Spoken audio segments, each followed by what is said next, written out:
Ka oho te wairua, ka matāra te tinana, he aroha ki te aroha, ka kā te rama, ti he mauri ora. I tēnei wā whakamaumahara, ko te mea tika tēnei ki te mihi atu ki a rātou, kua wehe atu ki te pō. Haere, haere, hoki atu rātou ki o rātou moe ngā rua. Ka nui hoki te mihi ki a rātou mā, ka nui hoki te mihi ki a Lucretia, me tōna whānau. Ki a Matt, me ona mātua. Nāna nei, nā rātou nei, mātou i whakarauika, hei kōrero, hei whakaro pai, mō ēnei kaupapa tino nui. Nā reira, ka nui te mihi ki ngā kaituku moni, ka nui te mihi hoki, ki ngā poi kōrero o tēnei wā e tū mai nei. Nā reira, e ngā kai mātakitaki, ka nui te mihi hoki ki a koutou katoa. Tēnā koutou, tēnā koutou. Kia ora tātou katoa. Ka huri te waenai nei ki te reo o Matt Vickers. At this time, as we've paid due respect to those who've passed on, including Lucretia, and the many who have passed on in the 5 years since her case, it gives us great pleasure to be able to introduce to you her husband Matt to start us off in our kōrero today. Kia ora. Good evening, and welcome to the 5th Annual Lecretia Seales Memorial Lecture in Law Reform. This date marks a very special occasion, as not only is this the 5th year we've conducted this event, but it's also 5 years to the day that Lucretia received a ruling in Seales v Attorney General, and 5 years to the day that Lucretia passed away. In all senses, this is a truly memorial event. This year, the law school, and in particular Dean Mark Hickford and Professor Geoff McLay, have worked to create something very special to commemorate Lucretia's life and achievements. Tonight, we'll be revisiting the case of Seales v Attorney General for the first time in 5 years, and we will hear from Lucretia's counsel, the Crown's counsel, and the presiding judge, all brought together for the first time publicly since the case. As most of you know, Lucretia's decision to take this case and the way that it had captured public imagination catalyzed our legislators, and the issue of aid in dying was wrestled with by our lawmakers from then until now. Although public polling showed sizable support for aid in dying all through that period, it also faced strong opposition. Tonight, we're going to hear from some of the MPs who grappled with this issue as it worked its way through Parliament. David Seymour's End-of-Life Choice Act was passed into law at the end of last year, a historical and significant event, though this isn't the end of the story. We will all soon have the chance to vote on this issue in a public referendum. A society has been formed to provide access to information on the End-of-Life Choice Act to voters. And Jessica Young, PhD, the CEO of that society, will introduce that society tonight and speak about their work. It really is extraordinary to look back on everything that has happened in the last 5 years and to wonder what Lucretia would have made of it all. Though she was ill, Lucretia was still very communicative and forceful when she filed her statement of claim. Anyone who watches her video interviews from that time, as I did recently, will immediately notice her strength of will and her resolve. Lucretia and I were private people, and though her decision to take this case was very in keeping with her principles of justice and fairness, it was still out of character for her to put herself in the spotlight like that. It's fair to say, though, that her decision to take that case really turned our lives upside down.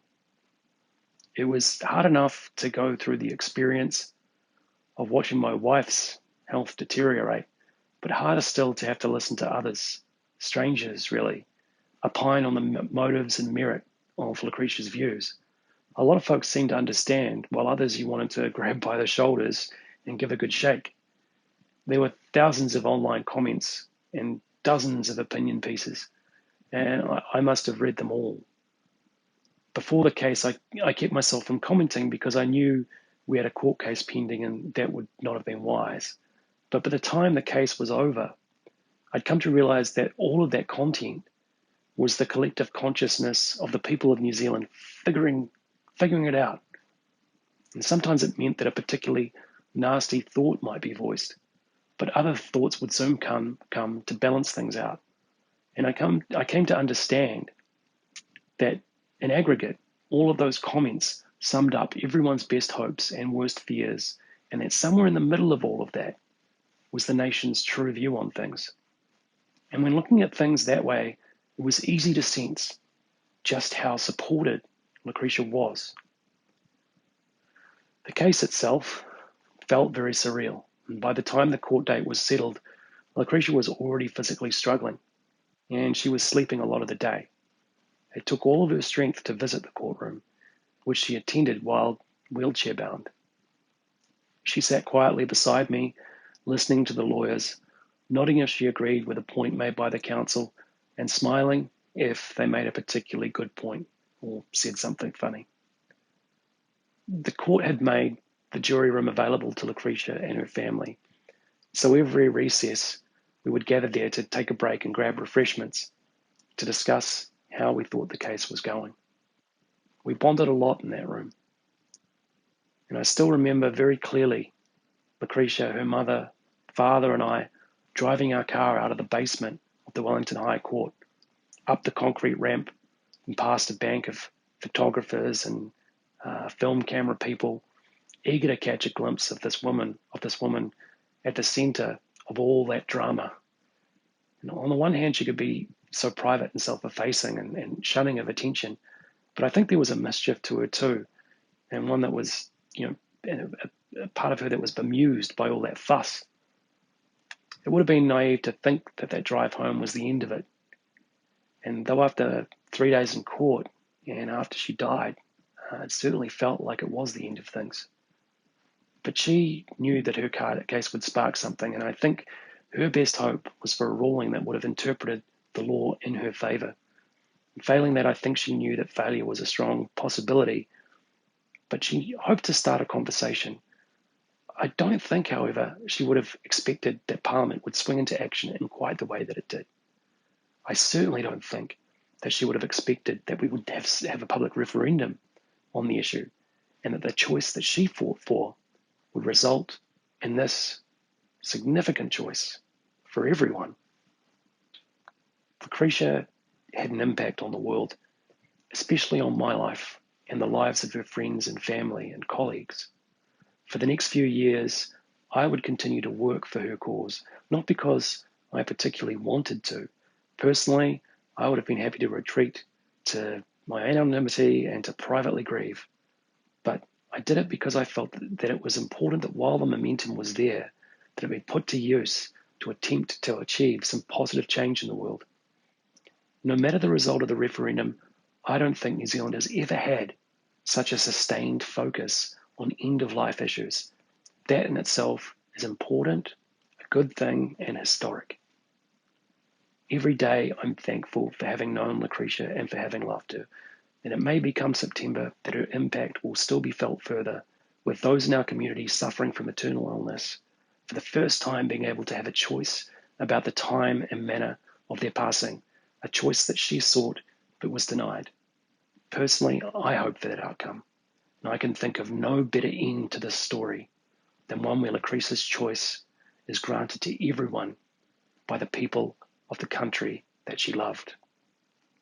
Tonight, the panelists will look at the impact of Lucretia's case and how it ultimately achieved legislative change, and possibly a change to end-of-life practices in New Zealand. And we'll attempt to answer many questions. Were the courts an effective vehicle for law reform? Was Lucretia right to use the courts to get what she felt she was entitled to? What impact did the media coverage have? Were there other avenues available to her? What of the parliamentary inquiry sparked by Mary Ann Street's petition? And what of David Seymour's members' bill? Was a referendum an inevitable outcome? Was it a desirable one? And what will be the consequences of a result if people vote yes or if they vote no. As always, I want to thank the lecture's sponsors, without whom this event would not be possible. We're incredibly grateful for their contribution. Thank you all for your generosity. On a personal note, I wish you all good health in these trying times, and I hope we will all have the opportunity to be safely back together in person for next year's event. Thank you and enjoy. Tēnā koutou katoa, everybody. Thanks for watching what is a slightly unusual 5th Lecretia Seales lecture in law reform. Tonight we are commemorating the 5th anniversary of both the decision in Seales against the Attorney General and also, unfortunately, Lucretia's death. And before we begin, I first want to acknowledge Lucretia, who many of the people who are going to speak in this presentation knew. I want to acknowledge Matt, who's already spoken from New York. And I want to acknowledge Lucretia's parents in particular. We know that today is a very difficult day, and we wanted to acknowledge that at the beginning of our presentation. We also wanted to commemorate Lucretia not just as the plaintiff in Seales against the Attorney General, but also someone who was very committed in her life to law reform. And tonight, we are going to look at that case of hers through a law reform lens, with reflections from a range of people, from the lawyers in the case, to the judge who decided the case, to a couple of MPs, and then a couple of people who are going to reflect a bit more broadly on the issues involved and the debate that surrounded her case and the law reform that resulted or may result from it.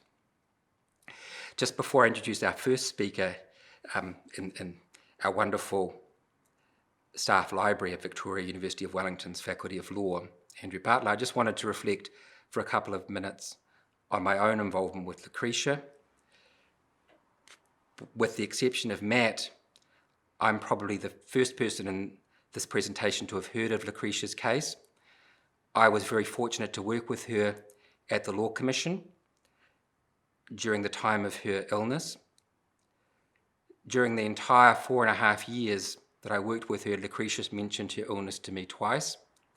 The first time was when she was planning a trip to South America with Matt, and she reflected that she was just well enough to be able to go, and she was making as much good as she could of the circumstances by going on this trip. The second time, which was a much more awkward conversation, was she came into my office and asked for my support for the Law Commission to conduct a review into the law of assisted dying. And I said very definitely that I thought that would be a bad idea, that was not something the Law Commission should do. And I explained my reasons as being that I thought that was something that politicians should be responsible for.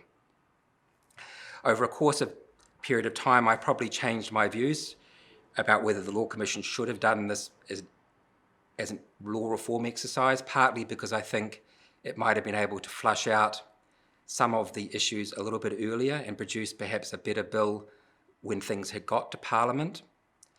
But certainly, as I said here tonight, I remember my conversation with Lucretia, and I reflect on that conversation often as to what the best way of doing law reform is for these very difficult issues. And so as you watch this presentation, remember Lucretia, but also remember that she thought deeply about these issues too. It's my pleasure now to move to introduce our first Wellington-based speaker, Dr. Andrew Butler, who was, and I think he'll say, privileged to be Lucretia's lead counsel in her case. He's going firstly just to very briefly talk to us about what Lucretia was seeking and what the result of the case was, and then he's going to move on to some more personal reflections about the case and what it was like to be involved in a piece of public interest litigation like this. So, Andrew. Kia ora, Geoff, and thanks for that kind introduction. I've been asked to talk about three things tonight. One, to talk a little bit about what the point of the litigation was that Lucretia initiated. Second, to kind of talk about some reflections as a lawyer doing this type of litigation. And then third, some brief personal reflections in relation to Lucretia and my involvement in the case. So the first point, what was the point of the case? In legal terms, the point of the case was to establish one of two possible alternatives. First of all, that the current law allows for medical aid in dying. That was the primary argument we wanted to advance, that while others, those who were against, felt that our current law did not allow for medical aid in dying, in fact, on a close, proper interpretation of the legislation, that possibility existed. If we were wrong about that, what we wanted as a backup was a conclusion from the court along the following lines. The fact that the law did not allow for medical aid in dying was a breach of Lucretia's human rights. So there were those two alternatives that we were chasing in this particular case. Standing back more broadly, of course, part of the point of the litigation was to draw attention to an issue like this. It wasn't the first time there had been a public discussion around aid in dying. There have been many discussions, attempts to introduce legislation and so on. None of those had got over the line. What was different about Lucretia's case was that, unlike other cases where the story was being told through those people who'd taken the law into their own hands, what she was wanting to do was to say, this is how the law affects me, and I want you to understand what the impact of the law is on me. In terms of reflections on a piece of litigation like this, I've got quite a number, and I've got them in no particular order, but I just thought, Geoff, it might be interesting to touch on them. I'm not going to make any comments on the rightness or wrongness of the decision. That's not the point of tonight's presentation, but rather to reflect on what one can take from litigation of this sort. The first thing I want to focus on is the importance in litigation like this of the personal commitment and determination of the person who is taking this. People who know Lucretia know how private she was. She was an intensely private person. For her to put herself out in the public eye for litigation of this sort was an incredible personal sacrifice that she had made. It was also a sacrifice that she made effectively for her family, Shirley, for Larry, Jeremy, Matt, obviously, and the wider family. She couldn't have done what she had done. This litigation couldn't have been brought if she was not prepared to be not herself, in a sense, and be prepared to put herself out there and have the support and love of the family that she did. The second reflection I had on this litigation was the importance for me and the team that was doing this of support of a team. We could never have been able to run a case as big as this through one person. So I was the lead lawyer on behalf of Lucretia in this case, but this was the work of very many hands. Matt in his book records 13 names from Russell McVeigh who were involved in the team that brought this case to court. I can assure you there were many, many others. It was a huge commitment by that team. The hours involved were extraordinary and unreasonable. But because of the commitment that Lucretia was showing to trying to get her story out and put this issue before the public, that was highly motivating for the team that was involved in the case. And I also have to acknowledge the support I had from the firm to be able to bring litigation of this sort. It was massive litigation, and it could never have been done without the support of a large firm like Russell McVeigh. A third thing that I took from it was the importance of evidence and experts. It was something like 51 affidavits were filed in this case. Bearing in mind the case began roughly in the first couple of weeks of March and was brought for hearing in May, with judgment in very early June. To get 51 affidavits prepared, comprehensive, dealing with almost every single issue you could imagine, was extraordinary. And I want to acknowledge the commitment on all sides of experts to be experts and offer their views in relation to a case like this. I'll be interested to hear from David whether he felt there was value in that evidence that was brought forward. But from our perspective, the importance of the evidence as a way of telling the narrative, telling this story, and the impact and individualising the impact of the law on Lucretia and people like Lucretia was very important. And I just want to pick up that theme, the power of narrative. Litigation like this It's critical that you've actually got a person that you can focus on, through whom you can tell the story. And for those of us, for those people who wanted to tell a counter-narrative, to say, well, this might be Lucretia's experience, but actually there are different experiences, they correctly and understandably brought forward other stories of other people who are undergoing not dissimilar experiences and who reacted to the reform that Lucretia was looking for. We said not reform, clarification. The clarification of the law that Lucretia was looking for reacted in a different way, thinking that the law, if it was as Lucretia wished it to be, might expose them to harms that they did not wish to undergo. So the power of narrative was a hugely important learning for me as a lawyer in a case like this. But it's powerful not only for telling the case in the courtroom, but also just as important for telling the story outside. Going back to a theme I touched on earlier, lots of the previous discussions of aid in dying focused on lay people who had taken the matter into their own hands and who were telling a story of, I did this because I saw my relative suffering, and this is what I did to them. Here was an articulate person who was actually able to say, not here's what somebody's done to me, here's what I would like to be my experience because of what I am going through. Very powerful and important. It was a really important learning for me. Another very important feature of the case, and again David may touch on it, was the following: the level of cooperation we had from the Crown and from the court system to make sure that this case got heard in the best way it could be heard. It was extraordinary that it was able to be started from woe to go in such a short amount of time. We couldn't have done it if we didn't have the court staff and the judge assisting us to get it on for hearing. There was no chance of getting it on for hearing before Lucretia passed away if we didn't have cooperation from the Crown. It was a classic example of the Crown acting as a model litigant, exactly the way you would hope the Crown would wish to litigate an important issue like this. And I said it at the time, and I want to repeat it again, how proud I was of us as a system, that all of the actors in the system understood the heavy responsibility they were acting under and acted appropriately and accordingly. It was very moving and powerful as a professional. The last point I wanted to touch on was the privilege that it is to be a lawyer. Privilege in several senses. One, to have somebody entrust a case to you of this sort, to give you the power to tell their story. There's a huge level of trust that's involved in that, and it's a case like that reminds you about what the privilege is to be able to tell a story like that.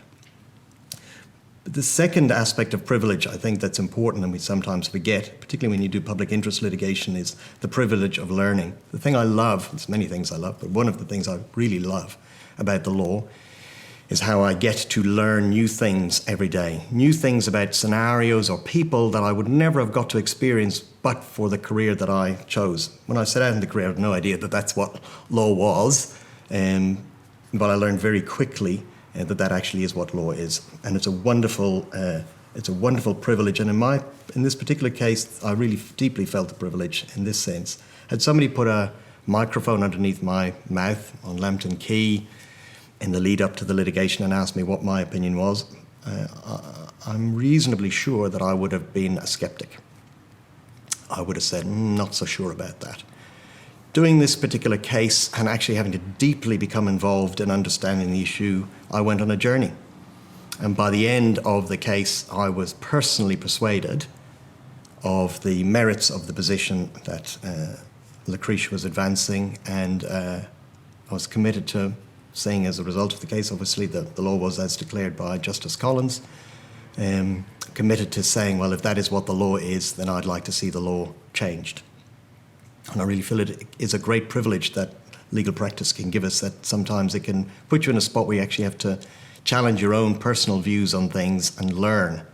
It's a wonderful privilege, being a lawyer, and a privilege that I will treasure for as long as I'm in this profession that we have. Lastly, I just wanted to conclude with a couple of personal remarks. Lucretia, we're really sorry that we're here celebrating you in one sense because of the fact that you passed away, but really we're actually celebrating your life and what you contributed and how you inspired people for the time that you were with us. We're taking this as an opportunity to honour your life, the contribution that you made to law reform in many different areas, and how in your last months you decided against a very strong part of your nature, the part of you that is private, to actually put yourself out in the public arena and say, this is my last big contribution to law reform. So, Lucretia, it's been 5 years. It's flown by, and you can look back after 5 years and be comforted that what you set out to do is still going.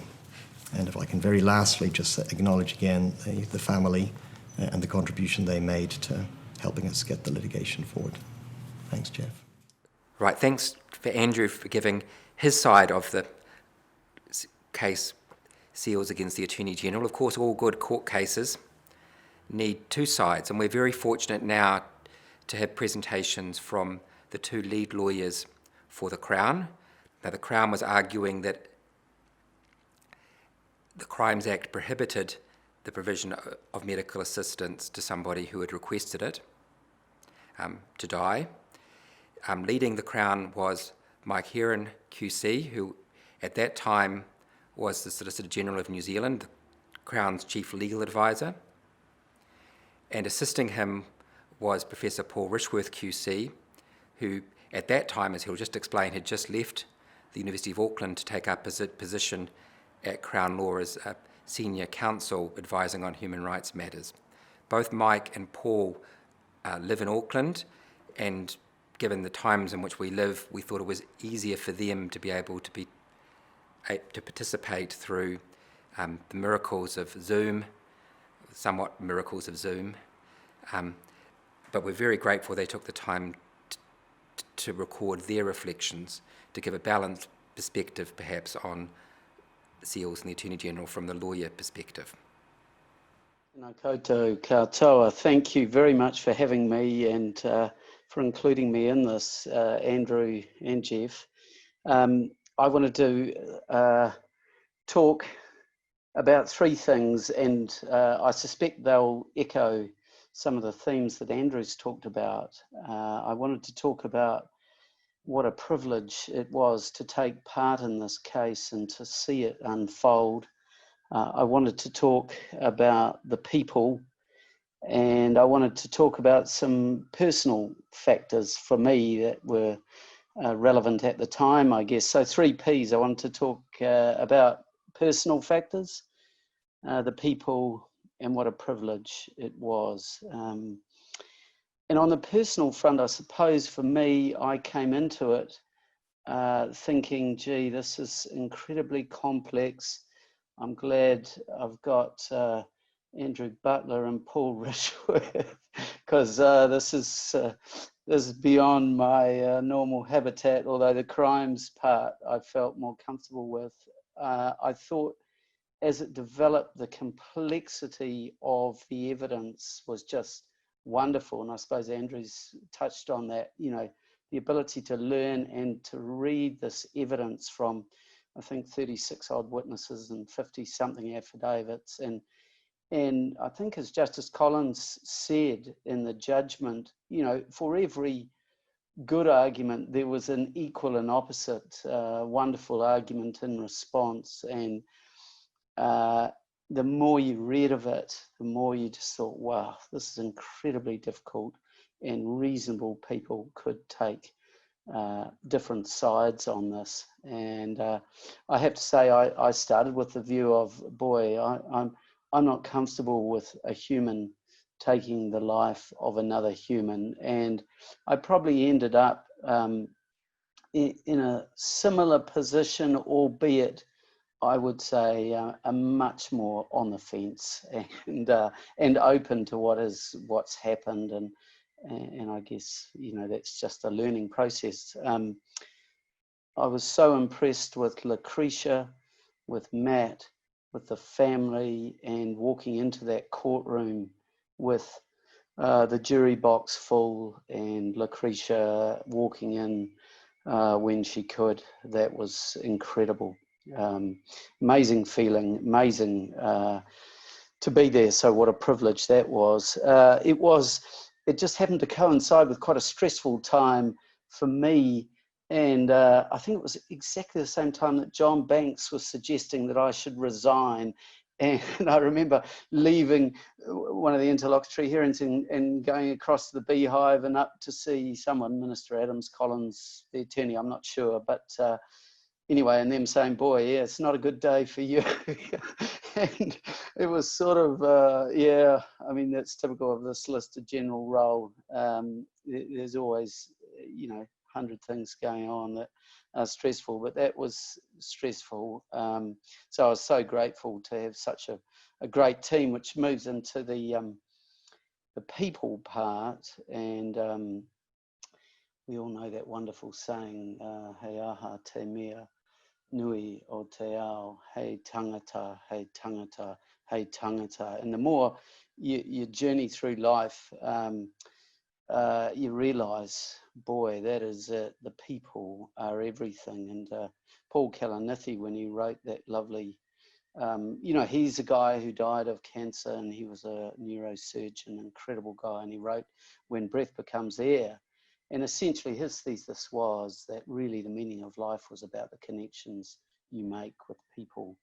And just to name a few, I mean, Andrew and the Russell McVeigh team, Chris Curran and others, Catherine Marks, and what a great team. I just thought that was fabulous. The Crown Law team, Paul, I can't stress enough, thank the Lord you were there.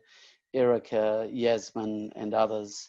And then, of course, Justice Collins. I mean, you couldn't ask for a better judge, and probably that's the reason why it never went on appeal in part. I mean, he just covered the bases. I'm sure there were other reasons, but what a brilliant handling of such a difficult case. So I echo Andrew's comments on that.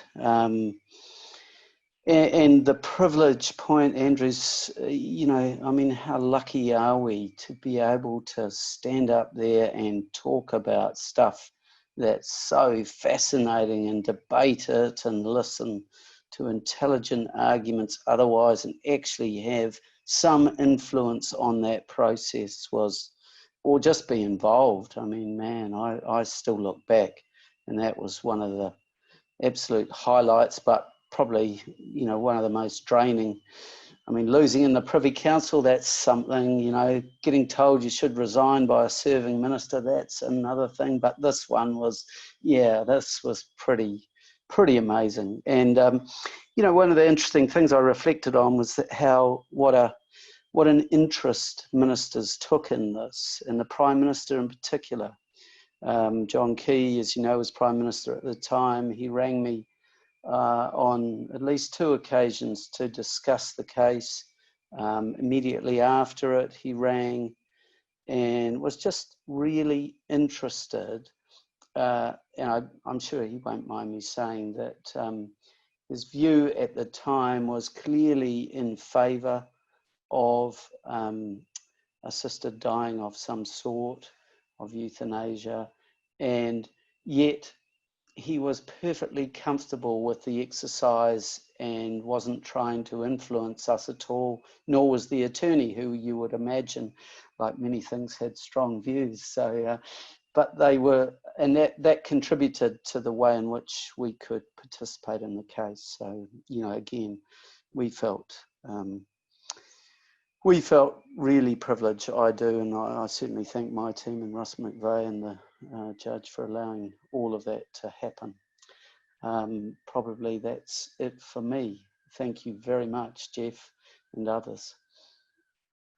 Well, thank you very much, Geoff, for this invitation to join in this symposium today. First thing I should say is that I'm aware it'll be an especially sad time for Lucretia's family and for Matt, and so my thoughts will be with them. The case was obviously an important one, and for me personally, it was, as for others, a tremendous privilege to be involved. I recall I just started at Crown Law just a matter of a few weeks before the case arose, having been a full-time legal academic for 28 years. And it was exactly the sort of case that I was keen to be involved in. It was a great deal of work over a short period, with lots of early morning and late night phone calls to witnesses in different parts of the world. It was great to work with Mike Heron, who'd hired me to Crown Law. And I must say that we owe great debts to our two juniors, I should just say two juniors, our lawyers Erica Devine and Yasmin Moenfar. But in my reflections today about the case, I wanted to draw back and consider the case in its international context. And I wanted to ask the broad question about assisted suicide and euthanasia, and it's this: is it for courts or is it for Parliament? And you'll recall that it was very much part of the Seales case, that the judgment of Justice Collins in the Seales case, that the complex legal, moral and philosophical and clinical issues can only be addressed by Parliament amending the Crimes Act. So the case itself is a very clear choice for Parliament being the forum on a matter such as this. But it seems to me that looking back in hindsight and putting the case in a sort of global context, that period of 2014, late 2014, early 2015, was a sort of an apogee, a bit of a mini wave of court-based advocacy for assisted suicide and euthanasia. And it's a wave that I think began to pass sometime after the Seales case. So I just wanted to describe that sort of mini wave, as I describe it, that was happening. People will know that a few countries around the world and states within countries have regimes that authorize assisted suicide and in some cases euthanasia. And in the main, they're brought about by legislation, but there have been quite a lot of court challenges as well. And so it's those that I'm particularly interested in. Back at the time of Seales, there'd been a New Mexico case called Brandenburg and Morris, in which the trial court there had held that the right in the New Mexico Constitution to life, liberty, and the pursuit of happiness contained a right to assisted suicide. There was also the Nicholson case from 2014 in the UK Supreme Court, where 2 of the 7 law lords would have declared the UK law against assisted suicide incompatible with the European Convention, and the other 5 divided amongst those who thought that a court ought never to make such a declaration on this issue, and others who thought that maybe courts should, but that Parliament should be given the opportunity to consider it first. Then there was Stransham Ford, a somewhat unusual case from South Africa, which was decided, I think from memory, about 2 weeks before the Seales case began, in which a South African judge gave a very vigorous judgment in favour of assisted suicide and made what he termed to be a sort of common law exemption for Mr. Stransham Ford, so that the giving him assistance would not constitute a criminal offence under the law of South Africa. But mostly there was the Carter case in 2015 in January, in which the Supreme Court of Canada held that right to life, liberty and security of the person was infringed by the Canadian Criminal Code prohibition on assisted suicide, and also the prohibition on consent to death being possible. Now, that case had come out the day I was leaving Canada, having taught a course there in Ontario to commence at Crown Law. So it was very much uppermost in my mind, especially as in New Zealand there was talk of declarations of inconsistency. Could we have the same sort of case here? So it was interesting that within a matter of a few weeks, we did in fact have the case. But I just wanted to look at what happened after the Seales case internationally. I mean, we know the result of the Seales case here, but just look internationally. That New Mexico case, Brandenburg and Morris, was overturned by the New Mexico Court of Appeal and the Supreme Court as wrongly decided. The Stransham Ford case from South Africa was vigorously overturned by the Court of Appeal there as being wrong on many levels. For its part, the UK Supreme Court did have the opportunity to consider euthanasia and assisted suicide again, and that was in a case called Conway in 2018. And people who were observing that case might well have thought that given that Parliament had by that stage considered euthanasia laws and rejected them, that the UK Supreme Court might say, well, this is the time in which it would be right for the court to make some sort of judgment. But it didn't. It refused leave to appeal in that case. And So it seemed to me that the time had sort of passed in which the courts were looked at as the opportunity or the place where action was to be taken against euthanasia. For me, I think the legislative option is the right one, because ultimately it's not a legal question.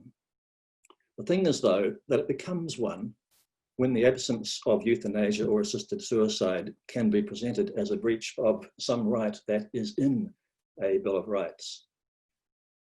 Only Canada and New Zealand have proceeded on the basis that a right to life is at stake in these cases.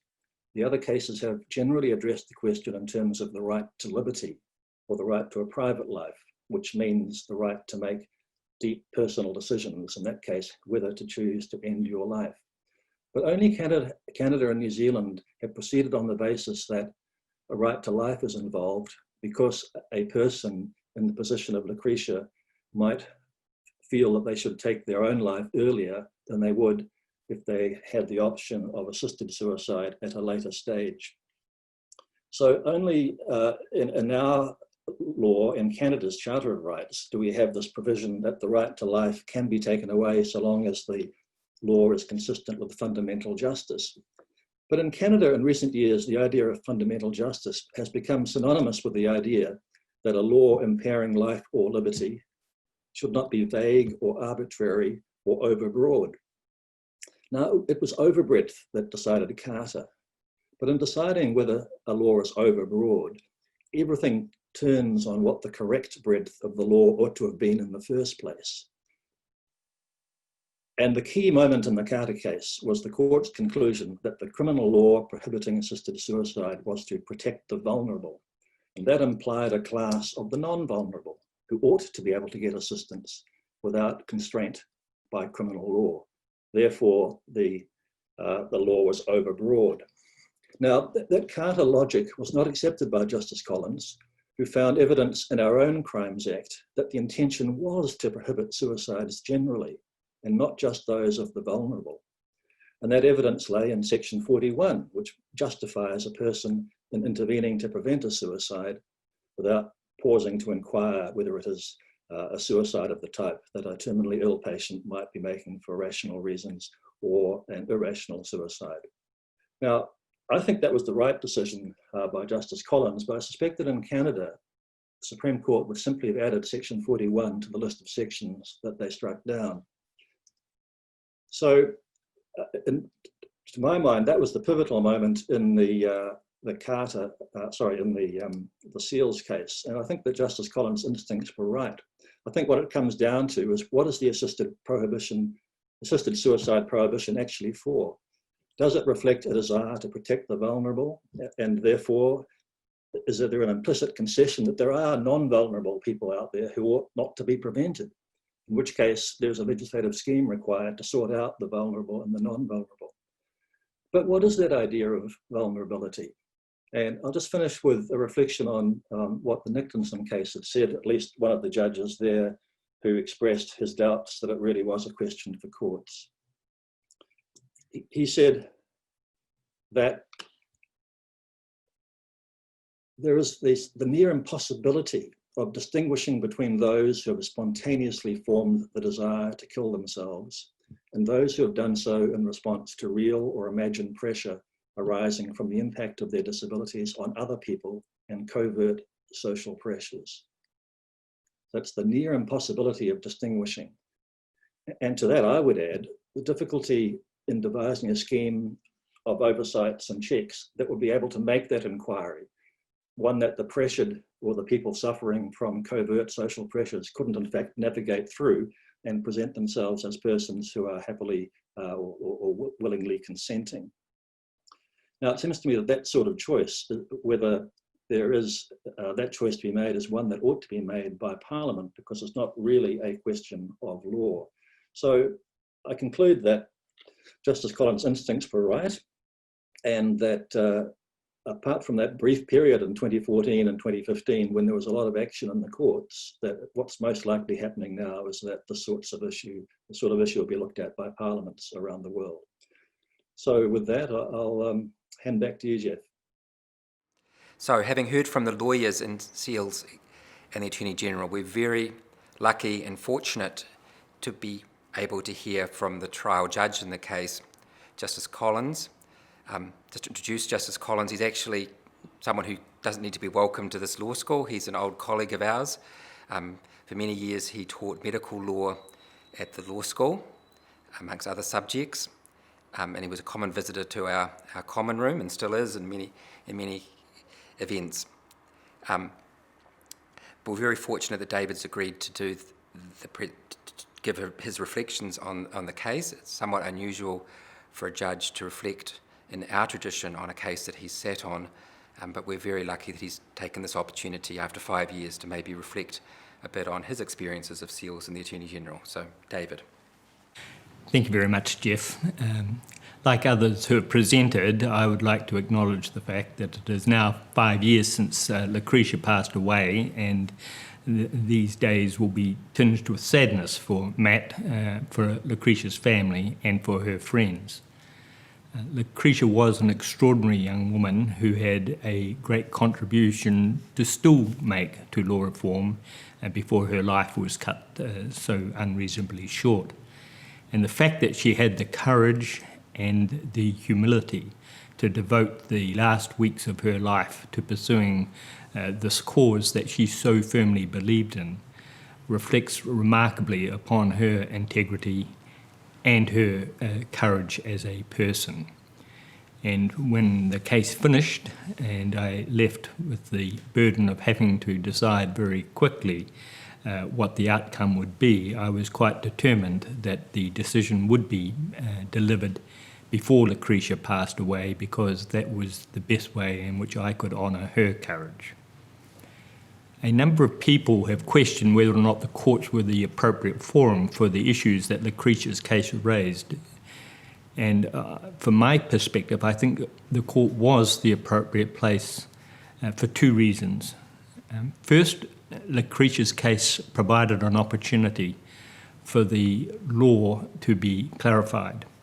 And I think that was quite important in this particular case, because there were a number of commentators who were making statements about what the criminal law provisions of New Zealand meant.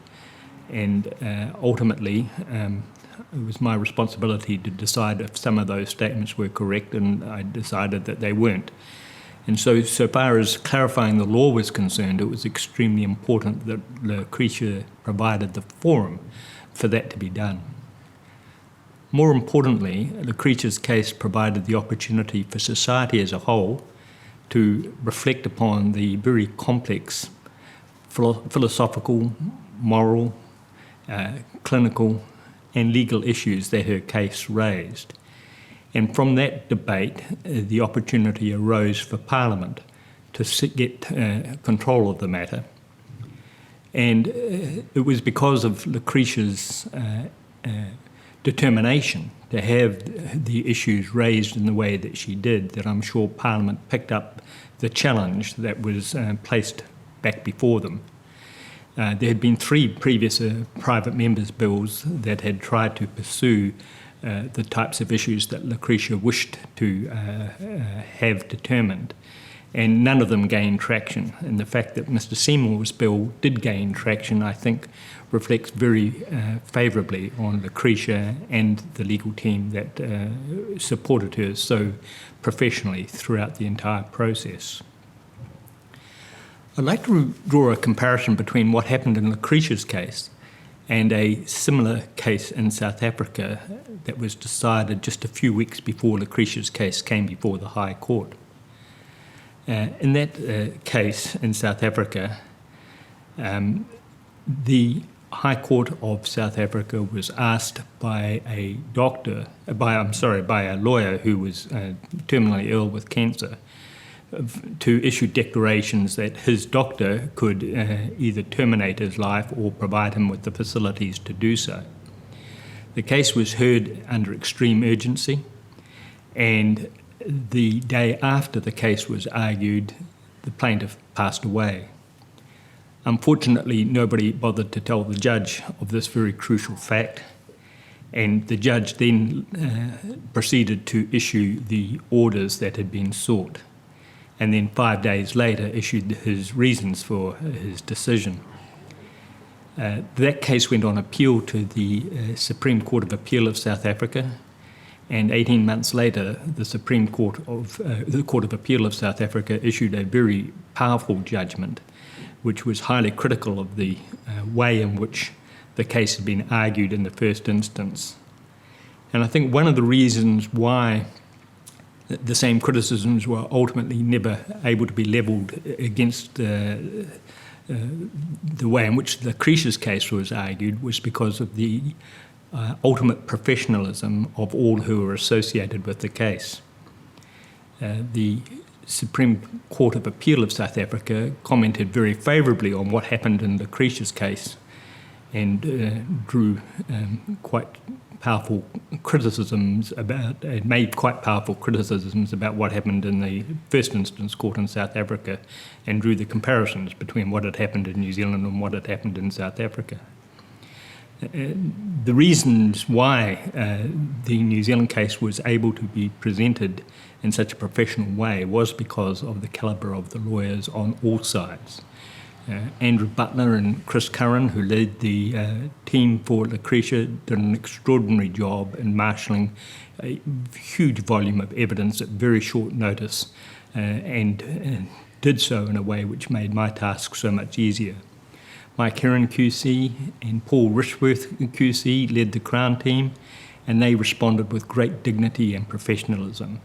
And there were 3 interveners, all of whom were represented by QCs, and all of whom made also a wonderful contribution to the hearing. In fact, it reflected at the time that almost all of New Zealand's leading public law specialists were involved as counsel in Lucretia's case. And the way in which the lawyers, all of the lawyers, discharged their responsibilities made my task so much easier. And the final point I'd like to end on is to thank the sponsors of this lecture series. It's incredibly important that issues of the kind that Lucretia's case raise are able to be debated and discussed in a forum such as this, where regardless of one's personal views, the issues are able to be traversed with sensitivity and dignity. Thank you. So that's a review of what some of the key participants in the court case thought about Lucretia's case. Now we're very privileged to be able to welcome 2 MPs who were involved in the passage of the End of Life Choices Act to talk about their reflections on the parliamentary process and the law reform that Lucretia hoped that she had set in motion through her case. So I'd like to welcome Chris Bishop, who is the National Party MP for Hutt South, and Greg O'Connor, the Labour Party MP for Oharehu, to have a chat amongst themselves about their experiences of the parliamentary process. Well, thanks very much, Geoff, and it's a real pleasure to be here for this lecture. Look, I've been reflecting in the last few weeks and months on the passage of the End of Life Choice Act, and it's hard to believe it's an act, to be honest, because for a long time it didn't feel like it was actually going to get there, and in some ways I kind of regard it as a minor miracle that the act got passed in the end.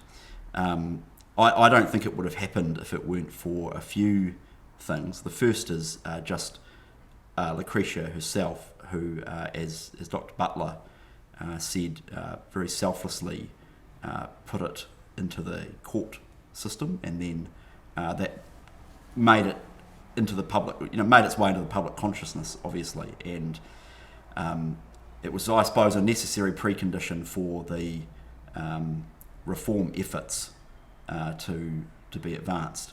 And then, of course, the court case itself was extremely important in throwing the ball back into Parliament's court, really, making it clear that the law would not provide reform in and of itself, that Parliament had to do that itself, and it took David Seymour to put the private members bill into the ballot, and then as Dr. Butler has noted, the very important legal work done by himself and others pro bono from Russell McVeigh was extremely important in providing the ballast and the solidity behind some of the legal arguments. And previous law reform efforts in the past, 2003 and 1995, have foundered for lots of different reasons, but one reason was the imperfect nature of the drafting of the members' bill that went up in the first place. And this wasn't a perfect bill by any stretch at first reading, but it was substantially better than ones that had gone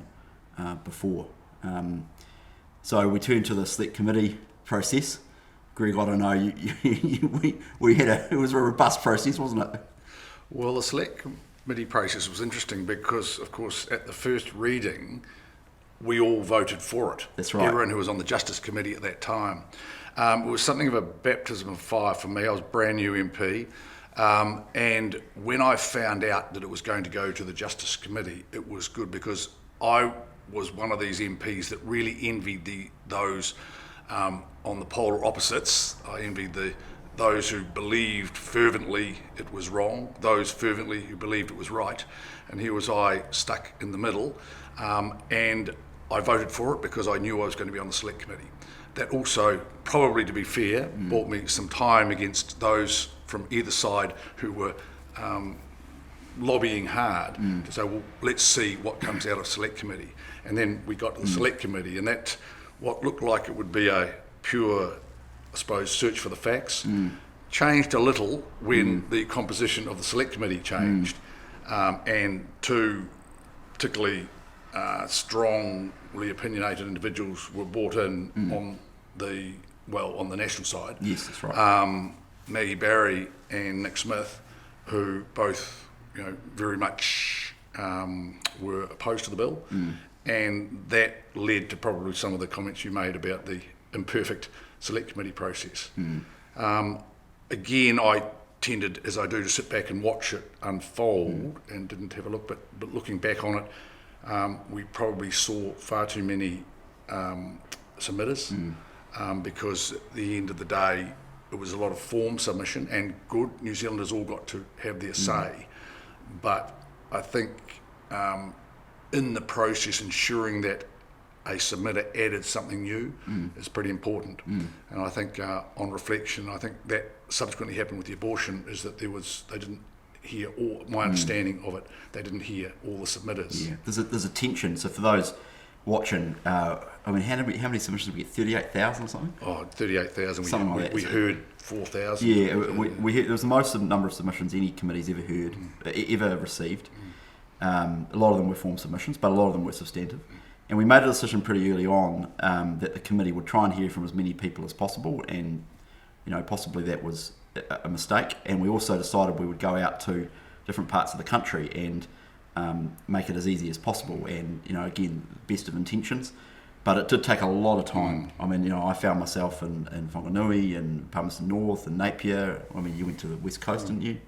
Dunedin. I don't think we got there. You didn't go to the West Coast. Oh, okay. Well, anyway, we were off to the four winds of New Zealand, and it did take up a lot of time, and we were a very busy committee as well. That's the other thing, is that it wasn't just, we weren't just considering the end of life choice bill as it then was, although it felt like that was the bulk of our time, but we had the inquiry into the general election underway, both the local body from 2016 and then the 2017 general election, very important work, usually which leads to a reform bill, which it subsequently has done. What else do we have on? We had all sorts of other things on as well. Yes.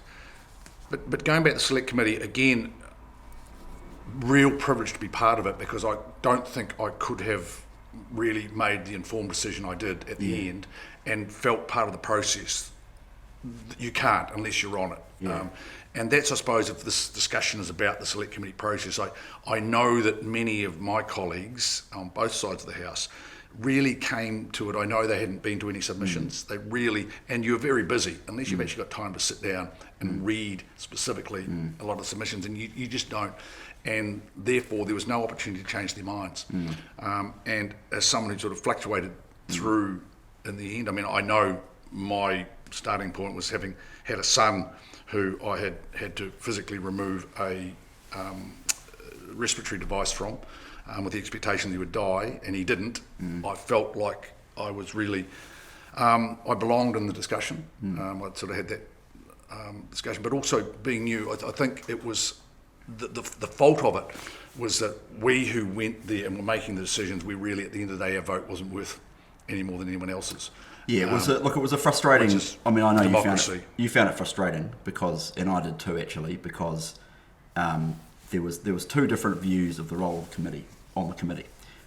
One view was we were there to examine the evidence, hear the submissions, and recommend some amendments to the bill, and send it back to the House for further consideration. And the other view was that because it was a moral or a conscience issue, the committee's role was to essentially hear all the evidence, put the arguments either side, put that into a report, send it back to the House to, do with it what it will, and only make minor technical amendments. And in the end, that's where the committee landed, and people watching will have their own views about that. I think it was an imperfect process. It's not the way other conscience bills have been treated. And I think also, Chris, I'd forgotten that one of the other things we didn't actually then do what the committee had done. Having sat through all that, remember we weren't actually allowed to debate the important aspects of the bill, and really our report back only dealt with the minor and consequential parts of the bill. It did feel like a year of our lives that kind of passed us by. But in fact, I've only been brought into this, but I'd forgotten now how angry I was at the time. Yeah, you were pretty angry. I was. But here we'd spent a year going around the countryside and had become informed, and basically Maggie Barry and Nick Smith wouldn't allow us to debate. And I think I name names because I think it's an important part of history. We weren't allowed to debate those really essential parts, minor and consequential. And I tell you what, it did colour me. Didn't colour my final outcome, but certainly the process. And that's, if we're talking about the process, yes, I think people probably should reflect on that. And here we were, having had all New Zealanders had the opportunity to have a say, and yet their views essentially did not go into the report back of the bill. Yeah, and that's why I say it's sort of a minor miracle the bill became law, because we had this very flawed select committee process, very thorough in a number of respects, but quite a flawed process. And so the bill that came back to the House was largely unamended, basically. True, you're right. And it required the sponsor of the bill, David Seymour, to essentially produce a version of a well, it wasn't a departmental report, but it was basically a series of amendments that he'd proposed that he wanted the House to consider. And those amendments had been quite carefully worked out in order to procure the most number of votes on the floor of the House. And there was a group of us working with him to behind the scenes, which we don't need to go into, to try and make that happen. The most obvious one was the limitation that the threshold to be eligible, which he had to advance through the committee of the whole House stage.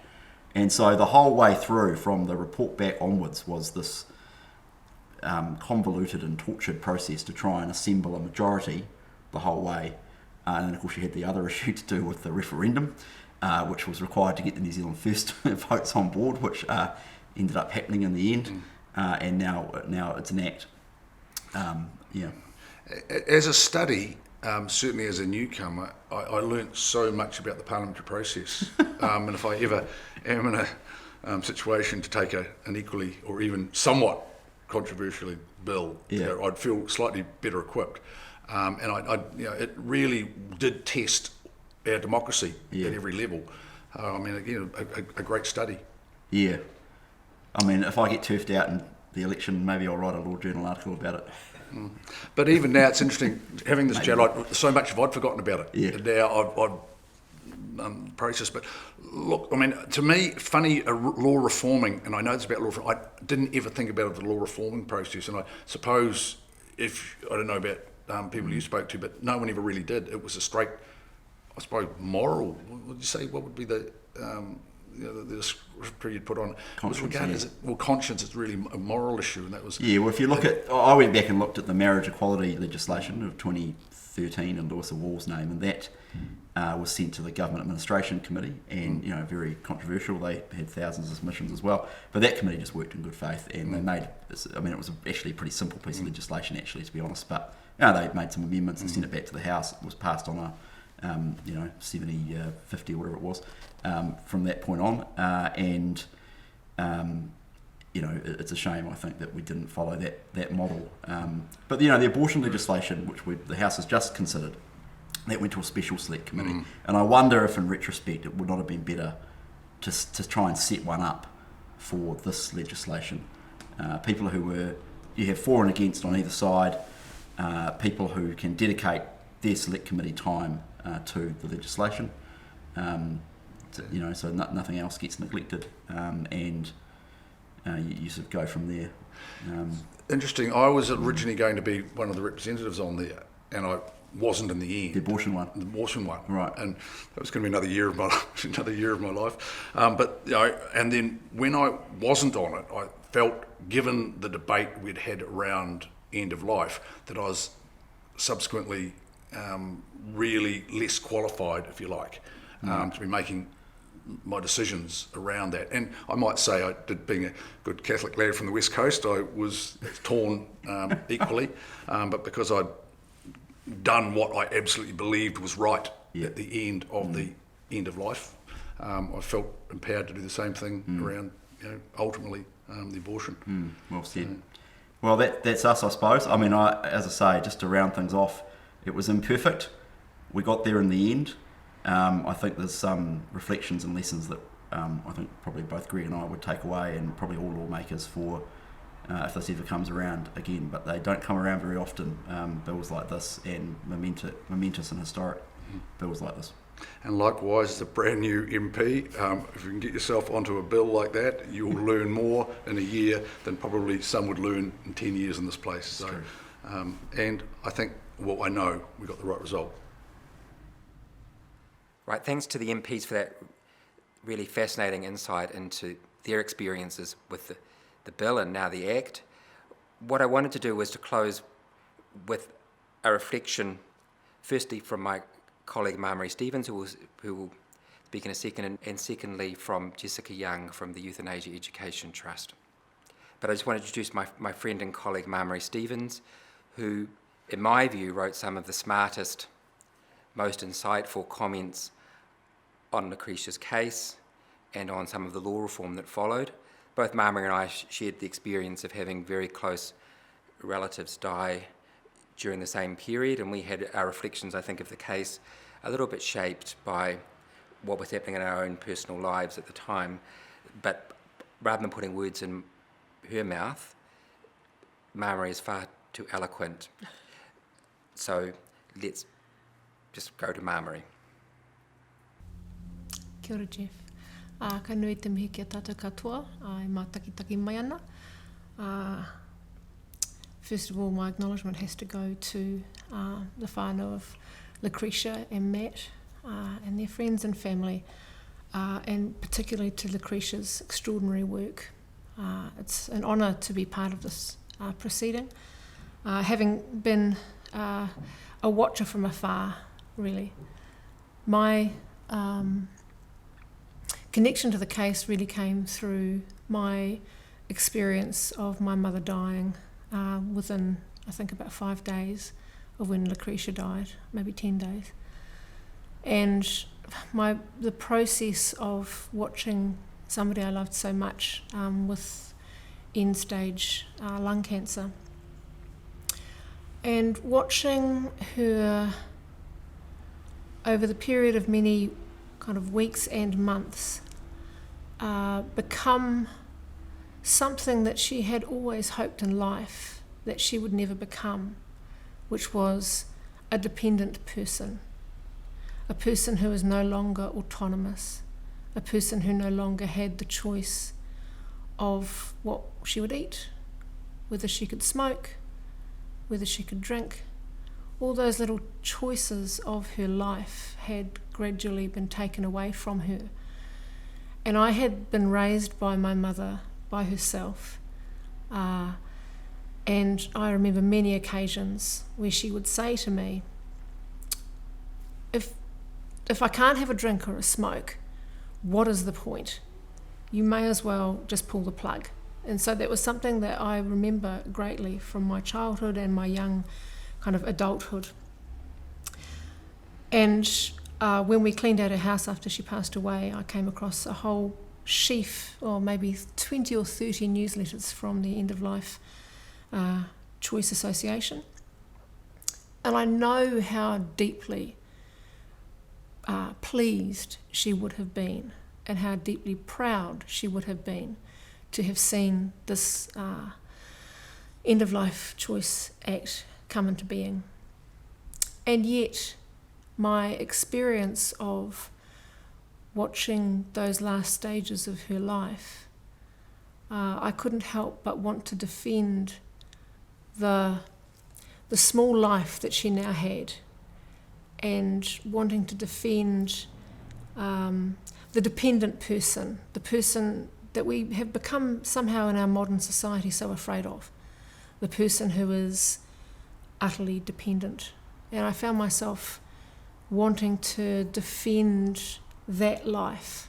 And so I did some writing around that at the time of, just after my mother's death, actually. And so listening to our earlier speakers, and particularly something that Andrew said really struck me about the power of stories. Because when I was watching my mother's life come to its end, and I was hearing about Lucretia's life coming to its end, and I was engaged in a whole lot of discussion with other people about the importance of their individual experiences with the end of life, I always raised a question for me as to whether good law could come from the battle of stories. But quite accurately, what Andrew pointed out is just how powerful those stories are. And so when I sit here tonight, actually what I'm feeling is a lot of sadness. Sadness because it reminds me of my mother, but also sadness for Lucretia's whānau, of course, but also sadness for the many, many stories that were heard over the course of the passage of this Act, over the course of the case. And also some sadness too for the stories that haven't yet been told, and some wondering about when some of those stories might be told, and how much more improvement there needs to be in how we live a good life in this land, alongside the question of how we die a good death. So what also strikes me is that there were two major narratives that I seem to see in all of the debates, and the narratives, or the point of tension, if you like, was between the power of the individual to freely choose, the power of the autonomous individual. And that is the narrative that's in ascendance now. That's the powerful story that so many New Zealanders have latched onto, and understandably so. There is another story, which is the story of the dependent life. Those of us who have a religious faith, for example, are familiar with the notion that we exist because of the divine. So our life and our death are dependent on whatever we conceive to be the divine. So part of my sadness, if you like, is a sense of the gulf between the people who hold to those views of human life. There's a lot of us that fall into those two different camps, and some that kind of vacillate between the two camps. So the boundaries are porous. But I did get a sense of a gulf between peoples, and peoples who held on to those different accounts of human existence. And so, I'm conscious of that, and I'm conscious of how that shapes the national discourse as well. And just another reason for sadness, which is my overriding. I guess it's a bittersweetness, if you like, because on the one hand I recognise and I applaud the wonderful work that's been done. But on the other hand, I am left thinking about these stories. And I wonder also, in the wake of COVID-19, not that it's over yet, but there are many more stories to come out about this, about people who've had to pass away on their own without comfort. There are also many stories that have come out too about how under-resourced we are in New Zealand as far as hospice care is concerned. One of the things that came out in the debates surrounding the passage of this Act was also how there are big gaps between what our palliative care is capable of and the people that our palliative care systems are supposed to reach. And so there's some research from about 10 or 12 years ago, kia Ngāwari, who found that Pasifika people and Māori people were far less likely than others to be able to access good palliative care and to be able to die in the way that they wanted to be able to die, in comfort, or at least with comfort. And so these are the things that are left with me, are the questions. How do we go forth in our society today with the lack of resources that we have and ensure that our lives are also lived well and that we are able to do justice to living our lives as well as to dying good deaths? So those are the questions that I'm left with, and that kind of explains some of the sadness that I feel at the moment, but tempered with admiration and with gratefulness for the quality of the kōrero that we've had here today. Kia ora.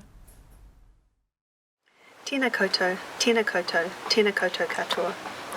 My name is Jessica Young and I'm the Executive Director of the 2020 End of Life Choice Act Referendum Society. It's an honour to appear alongside such a respected list of speakers. Thank you to the organisers for the opportunity to speak to you briefly about the End of Life Choice Act Referendum Society, and in particular to Matt Vickers and the Seales family for their support. The primary aim of the Society is to advance education of the public by providing high quality, trustworthy, evidence-based information on the End of Life Choice Act in the lead up to this year's referendum. You will be well aware that New Zealanders will be asked to vote on the following question. Do you support the End of Life Choice Act 2019 coming into force? We have assembled an esteemed board chaired by Dame Jenny Gibbs with Dame Iritana Tawhiwhirangi, Dr. Libby Smales, Professor Colin Gavigan, the Honourable Marion Street, Sue Wood and Reverend Craig Kilgour. Our collective expertise spans medical, legal, political, research, Māori and religious perspectives. Many sponsors of the lecture, including Lucretia's family, are the founders of the 2020 End of Life Choice Act Referendum Society, so it feels particularly fitting to acknowledge Lucretia's extraordinary contribution to advancing the issue of assisted dying in New Zealand with Seales versus Attorney General by officially launching the Society here this evening. What I've learned about Lucretia is that she was a rational campaigner and as a law reformer loved evidence-based policy. The End of Life Choice Act has been through several iterations in parliamentary and public processes to refine the many clauses and to ensure it is a safe piece of legislation. The Act is about how we treat the terminally ill. It's about what choices and control we have available to us when we find ourselves with limited options. New Zealand is fortunate to have people like Lecretia who is willing to stick her head above the parapet to advocate on behalf of people with life-limiting illnesses. In fact, Lecretia was a major part of the inspiration for my PhD research into the perspectives of people with approximately 1 year's life expectancy who would have considered assisted dying if it were available to them. Apart from Lucretia, the views of the terminally ill on assisted dying were largely missing from the debate, and surprisingly had never been the subject of research in New Zealand. So, on the anniversary of Lucretia's death, our society will begin our mahi to educate the public. We will do this in two ways. First, we will share information about the End of Life Choice Act. How will it work? Who is eligible? And what are the safeguards? These will come in a variety of formats, with the priority being to create easily digestible information to explain the legislation. Second, we will share stories of people like Lucretia who are facing the end of life and who would like control and choice in the face of a terminal illness and irremediable suffering. Individuals, families and communities are affected by the current legislative gap. We will represent their views alongside the voices of dying people. If you would like to find out more, there are 3 ways you can get involved. You can visit our soon-to-be-launched website to learn more about our work. You can share your views and experiences of the end of life on our website, and you can follow our social media accounts. On the 19th of September, we as New Zealanders have an important decision to make. Your vote is of great magnitude for our loved ones and potentially one day for us. We must decide if dying people can be trusted to make decisions about the end of their lives.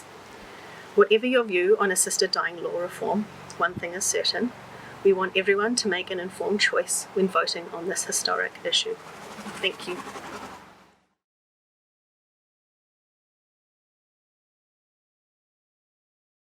So that's the end of the presentations in our commemoration of both Lucretia's case and of Lucretia's 5-year anniversary.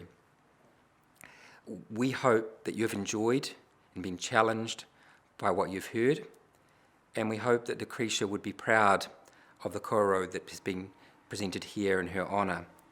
If I might, and since I'm the chair of this, I can end with a couple of observations of my own. The first is perhaps the most interesting thing from my hat as a former law commissioner, someone committed to the study of law reform, is how the parliamentarians did not describe this as a matter of law reform. They described it as a matter of moral decision, right or wrong, whereas my interest, sitting in a law school, has always been on the much more technical sides, what the MPs referred to somewhat derisory as the consequential matters. The second thing, to get back to my original conversation with Lucretia, which lives with me always, is this a matter for law reform or moral decision or political will? And I think they've had a whole range of presentations which have shown different aspects of what this is and how we might go as a society to deal with difficult issues like this. From my own perspective as a lawyer and a law professor and as a former law commissioner, perhaps I might just put a flag up for the role of law reform here, which is the title, I suppose, of Lucretia's lecture series. So good law reform is not about the law reformer. Really, my opinion about the stuff that I've reformed or been involved with is not really that relevant. My view of my job as a law commissioner and my job as a law professor is not to expound my own view about what the law should be. It was to create law that New Zealanders could live with and live by. Do I regret perhaps not answering in the affirmative when Lucretia asked me? Perhaps if we had answered in the affirmative a bit earlier, we might have got a reference at the Law Commission. But ultimately, I think some of the last 5 years has shown some of my reservations as well, that there is